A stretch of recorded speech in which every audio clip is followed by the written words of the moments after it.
السلام عليكم ورحمة الله وبركاته، واهلا ومرحبا بكم في حلقة جديدة. موضوع حلقة النهارده عامل أزمة كبيرة جدا في حياة شبابنا، مدمر صحتهم وتركيزهم وعلاقتهم بربنا وكذا علاقتهم بنفسهم. مش بس كده، كمان ده بيوصل للعلاقة الزوجية لو أنت متزوج. أنا هنا بتكلم عن إدمان من أخطر الإدمانات اللي موجودة على كوكب الأرض بدون مبالغة. بتكلم عن إدمان الإباحية والاستمناء. الاستمناء هو العادة السرية. فإيه أثر الموضوع ده عليك؟ وليه إحنا بندمن الشيء ده؟ وإزاي تقلع عن الإدمان ده؟ ده اللي هنعرفه خلال حلقة النهارده. فيلا بينا نبدأ. أول حاجة لازم نكون عارفينها إيه هو أثر الإباحية على حياتنا عشان نتجنب الاثر ده. الاباحيه والاستمناء بيأثروا على حياتنا بشكل كبير جدا، بيأثروا على شغلنا وانتاجيتنا وتركيزنا وعلاقتنا بنفسنا وعلاقتنا بربنا وعلاقتنا بباقي الناس اللي حوالينا. اول تأثير وهو ضعف التركيز. التفكير في الشهوه بيكون مسيطر جدا على عقلك، وتكونش قادر تركز في الحاجه اللي انت بتعملها. فلو انت شغال، انت طول ما انت شغال تفكيرك دايما في انك انت عايز تشبع رغبتك دي وتعمل الشيء ده. تاني عرض وهو ضعف الثقه بالنفس. انت بعد ما تمارس الموضوع ده بيحصل جلد ذات. جلد الذات ده للاسف بيأثر على ثقتك بنفسك بعد كده، ما تكونش قادر تاخد خطوات جديده في حياتك. ثالث عرض هو احساسك بالدونيه وانك انت شخص لا تستحق. هتحس بعد ما تمارس الشيء ده مدى دونيتك وانك انت شخص سيء جدا بمجرد استسلامك لشيء حقير او عاده ذميمه زي اللي انت بتعملها دي. وبالتالي زي ما قلنا ده هيأثر على ثقتك بنفسك وعلى نظرتك لنفسك اللي هتكون مش كويسه. هتبص لنفسك بعدم احترام. رابع عرض هو انك مش هتحس انك انت المسيطر على حياتك. الحاجه المسيطره على حياتك التليفون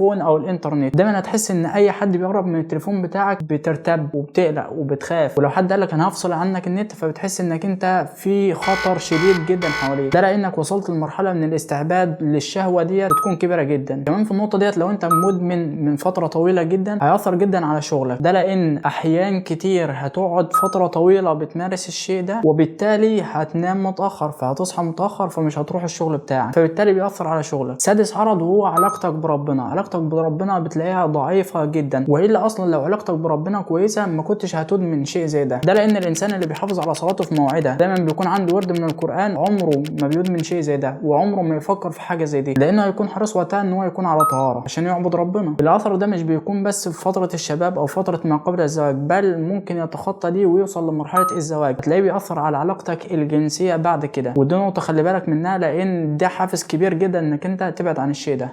اخر اثر معانا هو علاقتك باصحابك وعلاقتك باهلك. علاقتك باهلك واصحابك هتلاقيها متدمره كتير. اوقات ممكن تتضايق على صاحبك لانك ما عرفتش تعمل الشيء ده امبارح مثلا، وهكذا علاقتك بيهم بتتدهور بشكل كبير. من خلال كل الاعراض اللي احنا اتكلمنا عنها ده بيأثر على مستوى سعادتنا. عمرك ما هتشوف انسان سعيد ان هو بيعمل الشيء ده او بيمارس العاده دي. دايما هتلاقيه حزين، بيجلد ذاته، مكتئب، علاقته بربنا مش كويسه، وبالتالي هتلاقيه مش سعيد. عايز اقول لك بعد كل الاعراض دي انك انت مش لوحدك. فئه كبيره جدا من الشباب بل والمتزوجين بيعملوا الشيء ده. وعايز اديك امل كمان ان في ناس كتير جدا قدروا انهم يبعدوا عن الشيء ده. الشيء ده انا اقصد بيه العادتين الاباحيه والاستمناء. طب ليه بعد كل الاعراض السيئه جدا ديت احنا بنمارس الموضوع؟ اول سبب وهو المتعه. متعه قضاء الوتر. شهوه الجنس زيها زي اي شهوه، ما نقدرش ننتزعها من كينونتنا، ولكن نقدر نهذبها. احنا بيكون جوانا طاقه جدا كبيره بنكون عايزين نفرغها. في السبيل ده اما انك تتزوج واما انك انت تعمل العاده السريه. ماذا لو انت مش مقتدر على الزواج؟ هنعرفه كمان شويتين. ثاني سبب وهو ادمان الدوبامين. اي حد بعد قضاء الوتر بياخد جرعه من الدوبامين كبيره جدا، وده السبب في ان الانسان بعد ما يعمل العلاقه الجنسيه بيكون سعيد جدا. نفس الموضوع ولكن ممكن نقول بجوده اقل في العاده السريه. وبرضه الدوبامين ده حاجه جوه كميه المخ بتاعتنا ما نقدرش نستأصلها. كلنا مدمنين دوبامين بشكل ما. ثالث سبب هو ان النفس بتسعى اما لجلب لذه او لدفع الم. لما بتعرف ان الموضوع ده بيديك شويه متعه بتحاول انك انت تعمل الشيء ده. ولو حاجه بتؤلمك زي مشاكل انت هتقابلها في يومك، زي ضغوطات، زي اي حاجه بتعملها في يومك، بتحاول انك انت تتجنبها ازاي؟ انك انت تلجأ لمتعه اللي هي في الحاله دي الاستمناء. رابع سبب وهو الهروب. انك بتهرب من ضغوطات الحياه اللي حواليك لشيء زي ده. في ناس بتهرب من مشاكلها بالاكل، بانهم يشتروا حاجات كتير، انهم يسافروا، او انهم يمارسوا الاستمناء.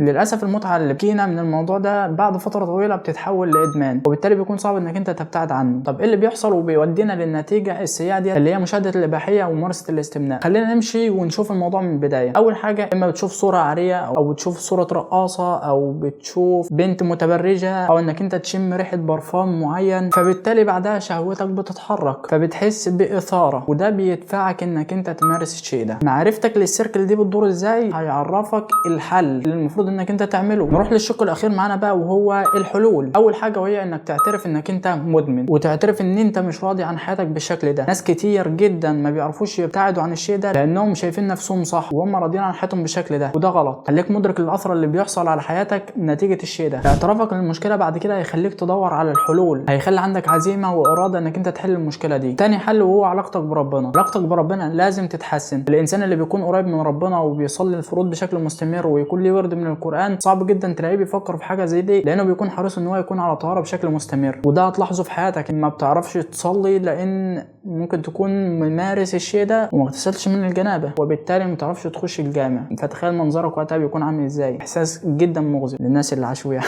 تالت حل وهو الاستعانه بربنا. خليك مدرك انك مش هتقدر تاخد خطوه كويسه في حياتك الا بالاستعانه بربنا، ولازم ربنا يكون موفقك في الموضوع اللي انت ماشي فيه. الجا لربنا وادعي انه يكرمك انك انت تبعد عن الشيء ده. رابع خطوه وهي الصدق. لازم تكون صادق من جواك انك عايز تتغير. الصدق ده هيديك عزم واراده انك انت تبتعد عن الشيء ده، هيخليك مستعد انك تبذل مجهود في سبيل انك انت تبتعد. لو انت مش صادق من جواك هتلاقيك بتبعد شويه وبعدين ترجع تاني، تبعد شويه وترجع تاني. الموضوع مش بيظبط من اول مره، الموضوع هياخد محاولات كتير وفشلات كتير طول الطريق، ولكن طول التجارب دي انت بتتعلم منها وتستفيد خبره للتجربه اللي بعدها. الحل الخامس معانا وهو واجه مشكلاتك. ما تعودش نفسك انك لما تقابلك مشكله تلجا لاي عاده سيئه ايا كانت ايه هي. واجه مشاكلك لان تراكم المشاكل ديت بيخليك في فتره بيحصل لك بيرن اوت، تحس ان حياتك كلها معقده ومن كتر المشاكل مش هتقدر تحلها فبتفكس جدا لحياتك. الحل السادس وهو غير بيئتك، سواء بقى من افلام ومسلسلات وفيديوهات انت بتشوفها او حاجه بتقراها او مشاهد انت بتشوفها في ارض الواقع. بيئتك دي هي اللي فيها الحافز اللي بيخليك تعمل الشيء ده. لو انت شايف ان الافراح بتسبب لك مشكله زي دي وانك بتفكر كتير وبتشوف مناظر كتير سيئه، ما تروحش. لو انت في ايدك الموبايل وعندك وصله انترنت او عندك كمبيوتر وده موجود في الاوضه بتاعتك، خرجه بره. شوف لك حد يكون راقب عليك لو ده متاح. ولو انت مش هتغير من حاجه زي كده قول له انا بعمل كذا واخد تجربه مع نفسي ان انا ابعد عن الشيء ده. دايما اسالني اخر يوم انا عملت ايه وهل انا مارست الشيء ده ولا لا. وده يودينا لفكره الكوميونتي، انك تشوف ناس عندهم نفس المشكله وبيحلوها، بالتالي انت مش بتخجل من الكلام معاهم. وفي صفحه اسمها واعي بتوفر لك البيئه دي، البيئه اللي شبهك، اللي انت ما تحسش معاهم انك انت مختلف. عايزك ما تستهونش بالحاجات الصغيره اللي انت بتقابلها في حياتك ايا كان بساطه الحاجه اللي انت شايفها دي، ولكن انت انسان ضعيف ولازم تدرك مدى ضعفك. وخلق الانسان ضعيفا. بما انك انسان ضعيف وعارف انك ضعيف فما تعرضش نفسك للمحتوى ده، ما تعرضش نفسك لاي حاجه هتكون فتنه ليك. الرسول صلى الله عليه وسلم بيقول ما تركت عليكم فتنه اشد من النساء. عايزك تحط قدام دماغك برضو انك ماذا لو توفاك الله وانت بتعمل الحاجه دي او بتمارس الشيء ده. افتكر ان يبعث المرء على ما مات عليه. فهل انت حابب انك تقابل ربنا وانت على الهيئه دي؟ ما تعملش الشيء ده لانك مش عارف هتتوفى امتى. اقرا كتير عن الموضوع واعرف ايه الاثار السلبيه اللي بيأثروا على دماغك وعلى تركيزك وعلى حياتك. الموضوع ده معرفتك ده هتديك وعي وهتديك عزم جدا انك انت تبعد عن الشيء ده لانك مدرك لاثره السيء على حياتك. وفي شويه كتب هعرضها قدامكم دلوقتي ممكن تقروها هتزود من وعيكم بالمشكله دي. الحل اللي بعده هو